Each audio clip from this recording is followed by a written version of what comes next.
All right, so what I'm gonna do is I'm gonna grab some 20-pound fluorocarbon and I'm gonna pull off about, I don't know, 6 feet of it.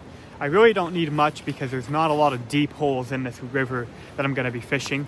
So about 6 feet, gonna be plenty. Most of these holes are like or a foot really, to like 6 feet deep at most. Not a lot of deep stuff in here. So I'm gonna pull off a 20-pound fluorocarbon. Now again, with the low clear water, you could run a much lighter line, but this series is about hunting for giants. I'm looking for a big fish. I'm gonna attach this 20-pound fluoro to my braid coming off my bobber rod. All right, so now what I'm gonna do, I got this bumper tied up. So my braided line, tied that bumper on, 20-pound fluoro, about 5 feet of it, because that's about the deepest hole I'm gonna come across today. What I'm gonna do is I'm gonna take an addicted fixed float.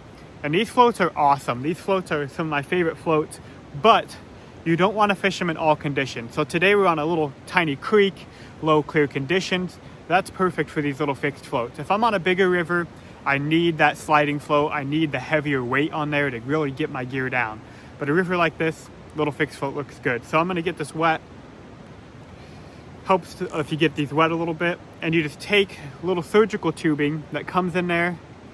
Gonna slide that up onto my line.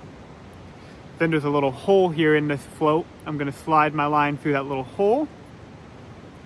Comes out the bottom. And then there's another piece I have here on the bottom of that tubing. It helps if you get it wet.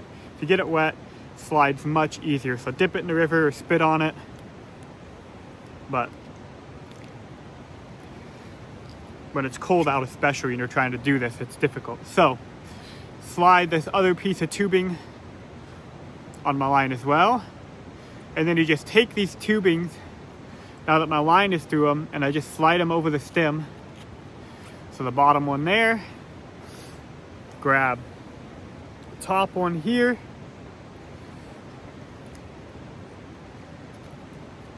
So just like that, now I have this float on my line. And now to adjust it, all you do is slide it up and down on this line. And then I'm just gonna go down below here and tie on a jig head and a worm. And it's as simple as that. All right, I decided to tie on black worm, white head, red tail. That guy is gonna kill in this clear water. Absolutely killer. So I have this float up there on my line. All you gotta do is just adjust that down, and I can move this as shallow or as deep as I want up to that knot where that meets the braided line.